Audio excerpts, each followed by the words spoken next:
Quick mic check. Coach Kevin, I'm pumped, man. Yep, I'm Another here. episode of Language of Leadership. You hear me all right? I can hear you good. How are you? I'm awesome. I'm awesome. It's a Monday, and I have come to love the beginning of the week. I mean, I'm pumped every time I come in, and I think that has a lot to do with a lot of the things that we work on. And I'm really excited that you're starting to put that out there for others to really get involved and understand what it is that you're doing and what it is that matters when it comes down, just like what we talked about in the show here, the title, The Language of Leadership. Yeah, so I mean, look, first off, everyone needs to know that we got to start coordinating outfits so this doesn't happen again. This isn't a Sadie Hawkins day.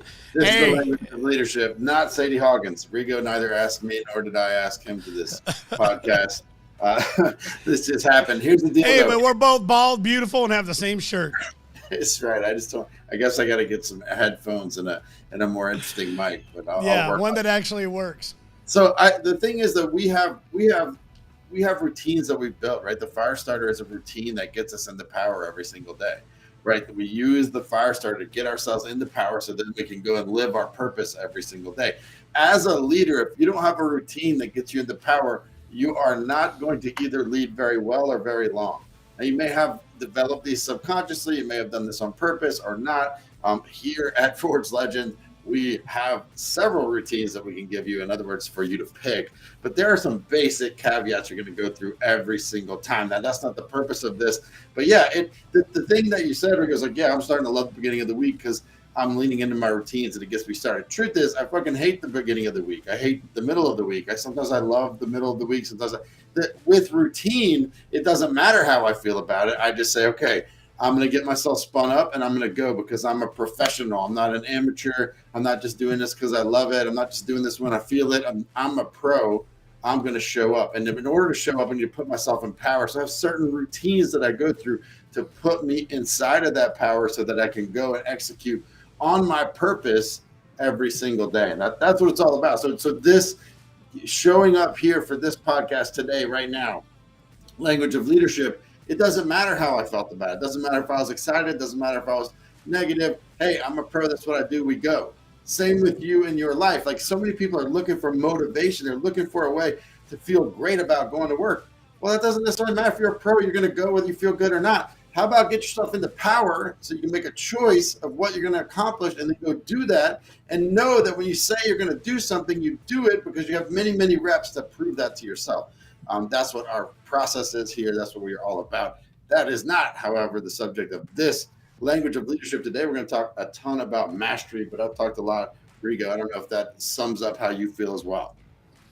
No, it does. You know, we were talking offline and you were walking through this process of the journey of an apprentice and identifying the skill sets and the value add that an apprentice has as that moves into journeyman, and where you are identifying a lot of mistakes that are made. And honestly, one that I have looked at myself many times thinking, I want to help, like looking at Donald, I want to help Donald become a master in his area.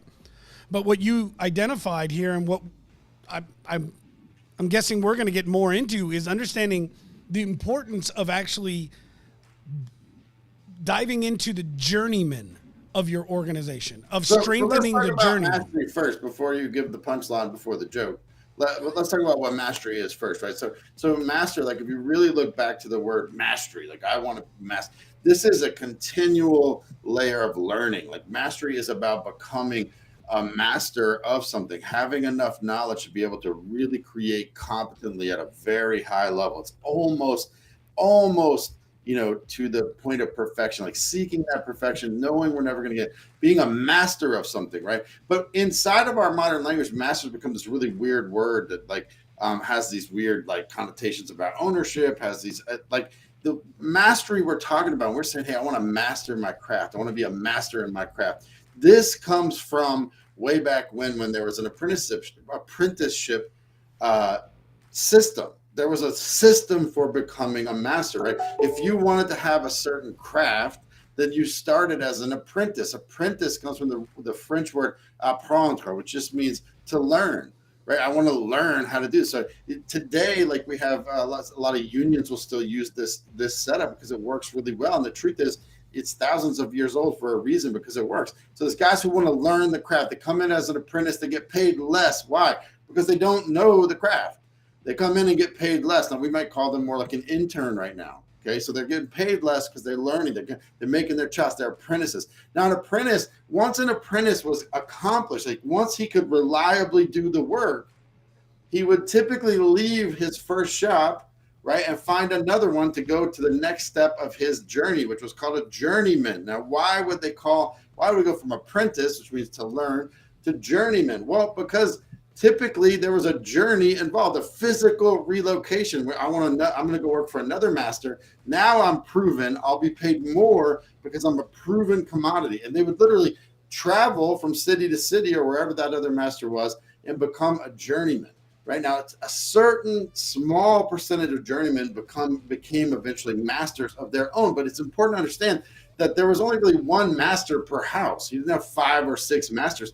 Apprentices and journeymen would attach themselves to masters for work, to learn and for work. And a master, right, who really understood the craft would then direct the work of all of those people. And in today's world, we're starting to lose touch with the value of the journeyman, because the journeyman is where it's at. They're the guys who get stuff reliably done. They don't have to be masters. If you're someone who manages people right now, understanding this progression inside of your people is very, very important. And we have all gotten kind of mixed up thinking that we need to make all of our employees masters of whatever they're doing. Now, don't get me wrong. We want them to have mastery, but not really. We want them to be journeymen. Journeyman just means that they show up and reliably produce results.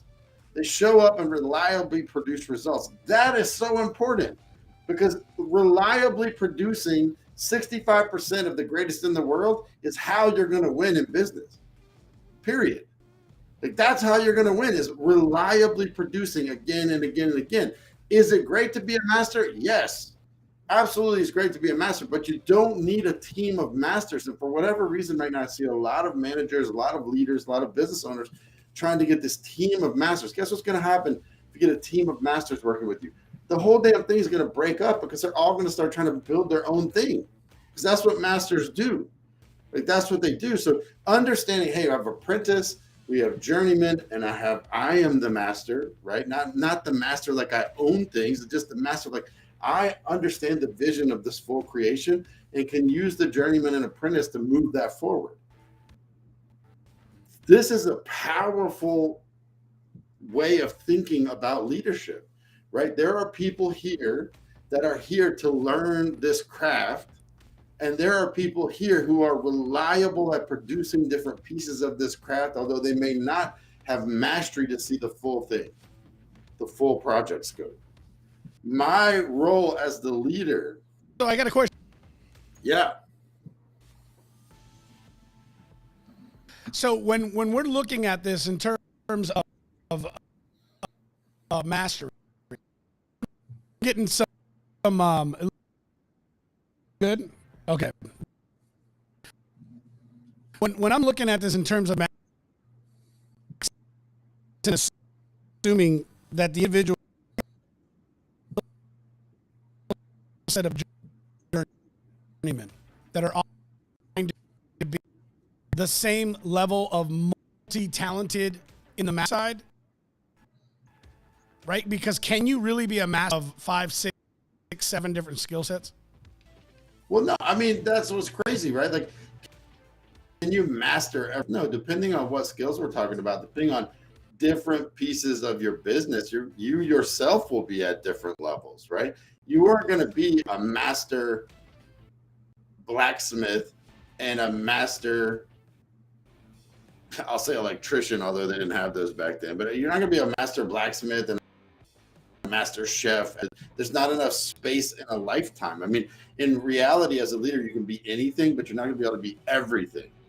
So this master blacksmith is going to have a certain craft that he's doing. At your office, at your endeavor, there's a certain thing that you're doing that you can be the master of. That doesn't necessarily mean you're going to be the master. So how do you reconcile that? If not every business owner has to be a master of accounting. This is why we hire CPAs, right? Not every business owner has to be a master of marketing. This is why we hire marketing firms, et cetera, all the way down the line. It's gonna be a certain thing that you have mastery in. There's gonna be other things you're gonna be an apprentice in.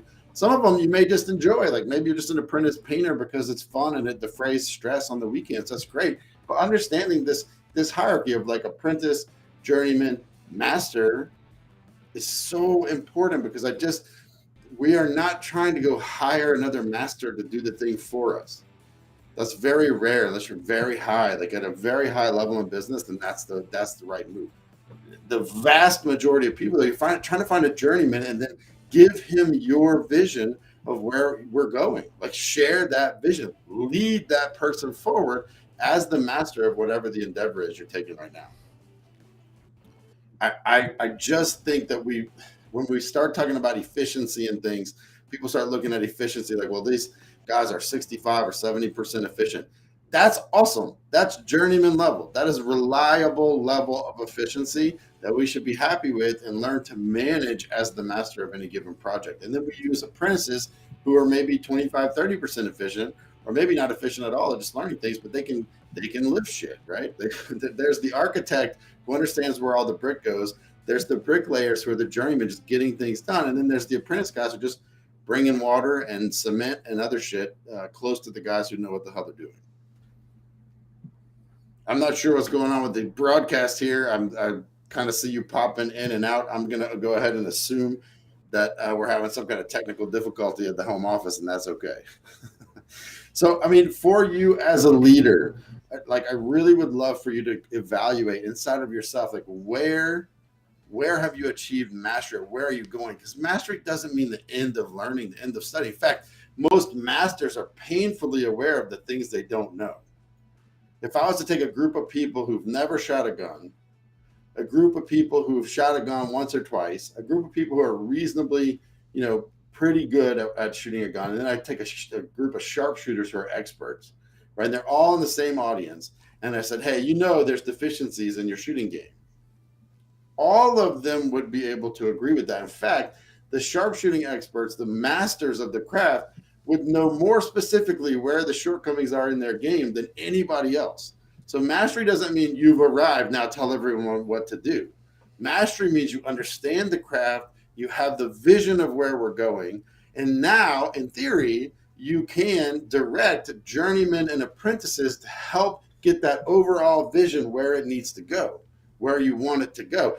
A master sculptor, right, didn't necessarily hit every single piece of the rock off. He could tell a journeyman sculptor who's working with him, which is how these bigger things happen, right? Think about like Mount Rushmore. It happens with hundreds of people working on it, but there's one master sculptor who's saying, no, take pieces off here. He hands that to a journeyman. It gets him to understand what his next task is, and then moves to another journeyman, helps him understand his next task. The actual production and execution is built on the backs of journeymen. That's right. Who are happy to do that, because that's why they're there, because they're saying, hey, I can do this job, but I can't necessarily manage the whole thing. That's why they're coming to you as the master. So when we start trying to make our employees masters, we screw things up in a lot of different ways, because they're coming to us to have something to do. Like they're coming to us as journeymen saying, I want to fulfill this function. Now, a certain percentage of them will move on to be masters, and we do want to allow them to grow and to be fulfilled. But what happens when we start saying, well, you're the master of this, is we accidentally offload what? The vision. As a leader, it's our responsibility to bring that vision. So remembering that if whatever your endeavor is, if it's putting up windmills, if it's an oil rig, if it's a trucking company, whatever it is, remembering that that's like a sculpture. And a master sculptor is the guy who sees what it's going to look like at the end. The journeyman sculptor is just doing little pieces he's told to do, and the apprentice is probably just getting tools and cleaning out, all of the debris. That's it, while he gets a little bit in touch with what it means to be a sculptor. Okay, so I got a question. How many times do you think we have journeymen trying to create masters in an organization? Like, how many times are, how do we self-evaluate? What if we are not in a mastery position? So help me understand the question. Are you talking about? All right, so I'm building a team, and a lot of times, maybe just because I'm a leader, I feel that I have to lead them into this level of journeyman, or you're saying we're making a mistake in organizations, and I see this where we're trying to make everybody masters. But what if, as a leader, we're not in a mastery position? Like, how do we identify that so that we understand? I mean, for me, the best example of this in most businesses is accounting, right? Like, then you hire someone to be the master of that and understand, like, hey, I'm gonna get the hell out of the way. That is a great point. Right? That is a great point. You don't have to be a master of everything. In fact, in today's world, I don't even think it's possible. Like, I don't even think it. No, neither is it possible nor advantageous to be a master of everything. You don't have enough life to be a master of everything. Yeah, or do you even want to spend your entire life trying to master it all? That is a really good point, Coach, honestly. How many companies have a CPA that lives inside? The only ones that do get to a really big size, and that's fine. Once you get to a really big size, then the rules change a little bit. Then you can have several masters because divisions become their own thing, right? I understand that. But for by and large, most companies, your CPA is not necessarily a full-time employee, right? They can be, but most of the time, it's an outside firm that comes in for a very specific thing, because we know the day-to-day. We're journeymen and keeping the books, and we need a master to come in and just look and make sure we didn't really screw something up. And I'm glad you used the CPA as an example, because immediately that was clear to me. I would see that like, general counsel, CPA, these are areas that, you would go out. And as an organization, I remember the point when we got to that level where I realized, and it happened very quickly, this is not something I want to master. Not saying I don't want to understand it. Of course, I want to understand my own numbers. And I have gained a lot of skill sets to help me understand my numbers. But absolutely, I have learned to depend on a person in that role, a CPA that I consider to have mastery skills and protects my business and protects my money, and then allows me to move on to the things that I'm trying to build. And it makes a lot of sense. If we go back in time to when this was happening, think about a knight. What is the knight's job? The knight's job is to fight, right? Is to joust, or like go to the tournament, or go to war, or whatever. The knight didn't need to become a master blacksmith. He just needed to identify where those were, develop enough resources of whatever kind to then contract with the master blacksmith. And I think that's a key differential. Now, are some of the journeymen inside of your organization ultimately going to become masters? Yeah, I'm sure they are, right? No question about that, because all masters kind of pass through this journeyman position. It's very important for you to know who those people are, though, because they're probably going to leave. And it's okay. There's nothing wrong with that. Like saying, okay, this guy's here. Here's what he's doing for us. Eventually, he's going to start his own thing, right? But you're gonna want to identify that. There are other people who will be journeymen. The vast majority of employees or workers are going to stay journeymen at some level for their entire career. If you look at just something we all interact with, like the National Football League, right? There's the journeyman players, and then there's the superstars. Well, the number of superstars is really small compared to the number of players that are there year after year after year. Some of them are rookies, apprentices, trying to figure out if they can cut their chops. Most of them, the vast majority, are journeyman players who they show up, they do a good job. They're not the greatest, but they're very reliable. The hallmark of the journeyman is reliability. So when you're evaluating your employees too, you want to look at that. Like, are they reliable? Are they competent? And am I growing them to continue to be reliable and competent? Or is this someone who's really interesting, brilliant, I'm going to have for a little while before they go do their own thing, which has value to an organization as well. Okay, so I'm not saying absolutely, especially if you learn how to capture that, right? Because if they're that growing person, if they're the next Tom Brady, if you want to continue using football references, right? But if they're that next Tom Brady, it's that individual that you probably want to rally your folks around, right? You want to put them in positions where they are influencing in a positive way. And I think a lot of organizations, I think they're afraid of masters, Kevin. I really do. I really think that in a lot of organizations, when they see someone that has that mastery potential, I think that they fear losing, and they want to hold those people in roles that would keep them confined. And I wonder, do we do this in the opposite? And so do we not just try to create masters? Or, in some cases, are we always trying to prevent individuals to grow into mastery, and it creates the same negative effect in our business? Well, I think it's kind of a combination. So I don't think we're afraid of masters. I actually think most of us want our employees to suddenly become masters and tell us what needs to be doing to happen, right? Because the cool thing about a master is they know. They see the whole problem. They just know what to do. How many people leading other people right now are frustrated that they don't know what to do? It seems like they should know this. Why can't they do what I do, right? Like, I mean, business owners is a constant thing, right? Well, the reason is they haven't mastered the craft. That's a good thing, because if everyone had mastered your craft, it wouldn't be worth very much, right? Remember that you're the value. If you're the entrepreneur, you're the value because of that mastery, because of that unique ability to see what needs to happen. And expecting your employees to have that is silly. Like, if they had that, they'd be doing what you do. Yeah, you're right. And I'm not saying that's even a negative. Some people don't even want that. And there's nothing wrong with not wanting that, right? But understanding that a journeyman is there to show up, be directed to how he can best move the ultimate vision forward. As leaders, we want to lean into mastery. We are leading in our expertise, whatever that is. So that means it's our responsibility to have the vision. An apprentice applies to a master. He never probably even talks to the master. Apprentice talks to some of the journeymen who are assigned to figure out how to have good apprentices. Why? Because we need people to clean up, and we need people to move rocks, and we need people to do just the stuff that anyone could do.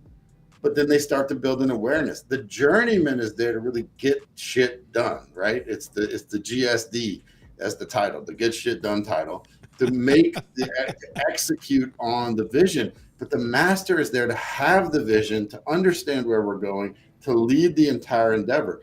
And in any endeavor, there are really not two masters. Even if you look at really big organizations, the successful ones, each endeavor has one person who's in charge. And that's why they get into divisions and subsets and subsidiaries. Why? Because that allows there to be, here's the master for this endeavor. Now, other masters can work together in temporary ways of like, all right, hey, look, we'll give you the vision on this, but it's not going to hold together, because eventually they're going to want to create their own thing. Because that's what it's about, though, right? I mean, that's the idea of being in that mastery stage. It's not a negative to to create. Look at Elon Musk and Peter Thiel coming together for PayPal, right? Nobody thought that they're both going to be tied together in PayPal for the rest of their life and never do anything. Like, no, neither of them thought that, right? But they said, man, if we come together for this moment, we can really secure the right funding, dominate the market, and then both go on to do what we really want to do. I mean, Elon Musk was always going to be shooting his car to Mars, right? This was his ultimate vision, right? But having him, you're absolutely right. But having him be there was a tremendous boon. But it was a tremendous boon because nobody was confused that he was going to be a 35-year employee of PayPal and punching paychecks, right? Like, so understanding that process and where people are gives you a lot of vision. If you have one of these guys, it's like, man, he's, look at, again, we're using football analogies, so we'll just stay with it. Okay. Rookie quarterbacks don't tend to do very well because there's a speed of game. There's some things happening in that game. They're just different, right? But a team is not going to just get rid of them. They're going to let them see the game. They're going to let them have some reps. They're going to let them learn and practice, right? The same for you. You might have the next superstar, but he's just not ready. He's just not there yet. He's still at an apprentice journeyman stage. Just because someone has all the talent also doesn't mean they get to fast forward through the reps. So you see, man, you have so much talent. You could blah, blah, blah. But you're saying you could based on what you know, not what they know. And we've got to see that and let people progress. It's funny. I was having this conversation with one of our guys, and he had asked. He said, Rigo, he wanted to make sure that he was moving and progressing in the right direction. And I said, you know what? I said, you're doing great. You're doing everything you need to do. You're showing up. You're learning. You're improving in a lot of areas of what you're doing. But I said, the only thing right now that you can do cannot be done. And he said, what do you mean? I said, well, you cannot rush time. At this point, it's just a matter of time. It's a matter of experiencing. It's a matter of being present, literally living. At this point, you can't rush what you have to learn because time is the only thing that is now in front of you. There's going to be more things that will pop up. I didn't say he was perfect. I said, you're doing everything right. You're progressing. Because I believe that, this was something that I struggled with when I worked in corporate America for a long time. I would have employees and I would sit with HR and I would give them, my reviews, and they had to review that before I gave it. And they said, well, individuals they always have to have areas to grow. And I'd say, well, they're doing what they were required. They're growing in the right way. The only thing that matters now is time. They're doing great. Why would I not give them a perfect score here? They're doing exactly what we asked in that area.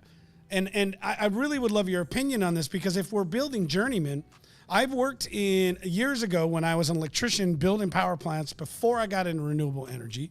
I was working towards my Journeyman position, and I moved into a craftsman role. There were some brilliant journeymen, amazing journeymen that I worked under that I learned skill sets, and these people would be in the role 10, 15, 20 years.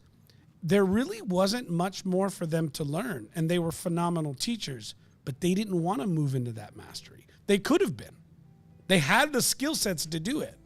And I always think we're confused in organizations. Well, and that's a beautiful asset for a company. If you have someone who could move into the master, have their own vision, but doesn't want to, like, trusts you. I mean, we always focus as entrepreneurs so often on the negative, right? Of that, but they trust you enough to say, no, I'll build your vision. Let's go. Like that's a rare commodity these days, right? And it's rare. Let's be real. Like, it's rare that there's a master, like a company, meaning the mastery. It's rare that there's a vision in a company worthy of someone's 30 years these days, right? But when you get that and when you see that, it's a fantastic thing, and there's nothing wrong with it. And that's why I like this. I don't like the word master, but it's the word we got, right? So this mastery, this vision, like, you have your leadership level, like your mastery level. You have your journeyman level, and then you have your apprentice level. And when you start looking at your people and seeing where are they, and then where are they in each given place. So I'm more like your ex-employers, Rigo. I think there always is a place for improvement, but I also think that we have to get really comfortable with 70%, 65% efficiency and output. Yeah, right. I think that's 40 hours, and you were thinking about your kid for 5 minutes and you're on the toilet for 3 minutes. So I really am only going to pay you for 39 hours and 53 minutes, right? Like, what we were doing some studying on a conversation we had on our Thursday show, and I had found some statistics and studies, and I got to pull them up.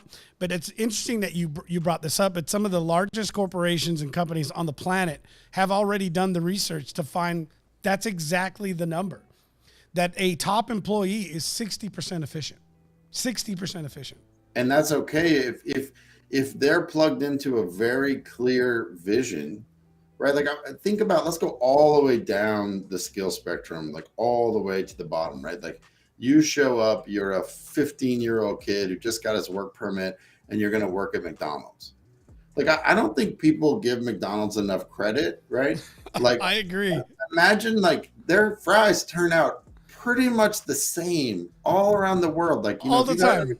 All the time. In France or Australia. And it's with 15-year-old guys who's their first job. Well, why? They figured out how to make the vision so clear, right? Which is that crazy beeping noise the fry machine makes, right? Like, we all have heard when that thing's going on. But think about, that's in one way, the system is really showing the vision. So there was a mastery involved in creating that system. And then that system was made so simple that even my 15-year-old son, who's just at his first job on his third day, is not going to burn the fries because it's easy to plug in.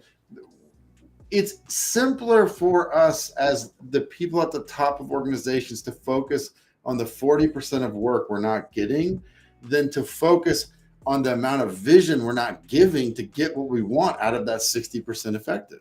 Like, there is 60% of the time that they're working. Are we really giving a vision and a system that is efficient enough at executing that vision for people to be effective in that 60%. And that's a harder question, but that's a question that masters ask themselves. Like, if you're really going to achieve mastery, that's where you're going to be focused. And that's where, as the leader in your organization, you've got to own mastery and say, okay, if I'm only getting 60% out of people, and hey, maybe, and that's good. Now, I want to make sure that I'm clear that study, it didn't say this in a negative. I mean, these were top performing employees. Like, companies want 60%. That's what they're working towards. It wasn't a negative thing. No. But what I'm saying is, as leaders, we need to really focus in on how the cool thing about when this word mastery came to be, right? The master that apprentices and journeyman was studied from, is that guy had no question of who was in charge and who ultimately was responsible for the endeavor. That's right. As we start to break that down, and my title's not manager or COO or CFO or CEO, it's, unless it's CEO, there's a question. Well, there's no question. What is the work that you have? If you're sitting at the top of that org chart or that project chart, well, then you are the master of that situation, and it's your responsibility to lead the journeyman and to make sure that the apprentices are learning and not in the way, right? Getting things effective done. That yours is to create that vision throughout that. I find it's an absolutely fantastic model to use as a leader, is to think about, okay, where are my apprentices? Where are my journeymen? And then where do I have any mastery level, or do I need to get that outside? This is why consultants can be so useful from time to time, or coaches, is it's someone who's achieved mastery, but you don't need another master. You just need someone to help fine tune, right? Like you said, like sitting counsel is a great example, right?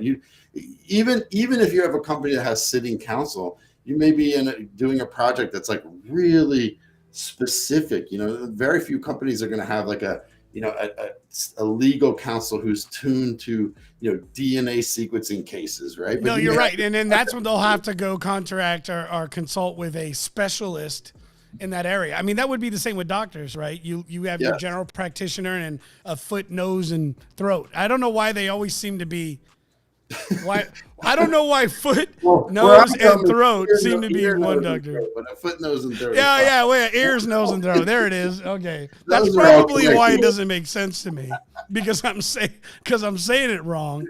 Because ears. Okay, that makes a little more sense. I don't know what the doctors are like in Kansas, but that is a specialty I haven't heard of. Foot, nose, and throat. Anyway, look, to wrap this up, guys. The bottom line is mastery is something that we want to achieve. And it's something that we don't necessarily want from the people following us. Not again, because we don't want them to become masters if they want to. Many of them don't want to be, or many of them are on the way there. And to best serve the organization, remember, hey, there's one person in any given project, right? And it may be different, right? So if we have 30 people in the organization, and one of our projects is a live event, and another project is an online event, and another project is a one-on-one call, the master in that situation would be 3 different people, but that's the person translating the vision to the journeymen and apprentices, and that allows us to understand the responsibility. And if you're looking at your org chart, and you're looking up, and you have 2 masters on top of the journeyman, you got a problem. And this happens in organizations all the time. We have 2 people of equal rank in charge of a project, and it breaks down. Why? Because vision is kind of a singular thing, so it gets very difficult. Now, what are our journeymen having to do? They're taking in 2 visions, right? I don't care who the masters are. They could be the best ever, right? It could be Michelangelo and Rodin working on a sculpture together. The journeyman is going to have a problem, because he's going to talk to one, and he's going to talk to the other and get a slightly different vision. So now, what does the journeyman have to do? He has to come up with his own vision of how to stitch them together, but that's not his role. That's not what he exists to do. That's not what he signed up for. And when we push the responsibility to have vision down to our employees, this is so crazy. I'm talking to myself right now. When we push the responsibility down to journeymen to have vision, we're going to frustrate our organization. No, my God. Yeah. I'm thinking of this right now in my own organization, because you're right. You're right. I mean, this is how many others are making the same mistake, where they're thinking, I want to empower my team. I want to empower them. I want to give them opportunity. But the truth is that there is the visionary, and then there's the one that has the craft or will learn the skill set and craft to accomplish it, to execute. And you're right, Coach. We are making a mistake if we're trying to allow them to be the visionary and do the work at the same time. And then we have a different thought. Go ahead. The ultimate mark of mastery is knowing what your limitations are, is seeing what you don't know. So if I hire, this very specialized attorney to help me, I'm an idiot if I then start telling him what to do. Although what my position now becomes is, how does this fit into the larger thing? How does this guy come in? Of course, in his domain, he is the master, and I become, kind of by default a journeyman executing. But I'm the master of the whole project. I have mastery to see the whole vision. So we just have to be careful with that, because I see that all the time too. It's got really effective businessmen. They hire someone very specialized and they don't listen. Then they tell them what to do. I'm like, well, how? Why? I mean, if you were just going to decide in the first place, you don't have to need to pay this guy $500 an hour. Yep. To tell him how to do the thing he's really good at. We wouldn't have paid him, right? So anyway, this is a powerful concept. It's a model. It's a structure. I kind of hate the wording of it, right? Because the word master has so many other negative connotations. But the truth is, this apprentice, journeyman, master model, we've been living it for thousands and thousands of years. It works really, really effectively. It's an effective model and tool for leaders to see, hey, I have a vision. Who are the people who are going to execute it? And am I really telling them where we're going and what we want at the end? And am I really expecting them sometimes to be me, which isn't fair? And by isn't fair, I mean isn't effective and won't work, which is what we don't want to see happen as leaders. Well, Coach Kevin, I think this was a good conversation. And now this is episode 2 of Language of Leadership. Now, I'm not sure we're going to be starting from A, going to Z, but that was an M. So we went into M. So we had the introduction last week and an M today. So who knows what will be next week's episode. But let me wrap this up as we're getting into this. So Coach Kevin is bringing something very special. I'm happy to be a part of it right now today. But this is something I want you guys to look for. Every Monday at 11 a.m. Central Time, Coach is going to be coming in with what he calls the language of leadership. And, it was interesting. We did some polls on this over the last few weeks as we were preparing. And there's a lot of different perspectives from leaders on what is the most important element in creating and building a successful organization, whether you're a team leader or an entrepreneur building a business. And the more and more we have these conversations, I'm realizing how critical language is in understanding truly the language we use in leadership, because if we're not aligned with what things mean and what we mean when we say something, nothing else seems to matter. And I love, Coach, that you have identified this as a critical element within leadership and within building a business. So I am happy to be a part of this. Thank you, Coach, for bringing this out. You guys, if you enjoyed this, let us know. Drop some stuff in the comments. Reach out to Coach, reach out to myself. Let us know what you think about this and what you would like to see and hear from us as we get into this and dive more into the language of leadership every week right here, Monday, 11 a.m. Central Time. And I hope you guys got some value out of it. If you did, please do us a favor. Go ahead and follow us and let's connect. Otherwise, you guys have an amazing week. Coach, any final thoughts? We're good to go? Listen, the language of leadership is so important. There are 3 to 5 words that are driving your enterprise, that drive your person. We call these core values. Even a word as simple as results.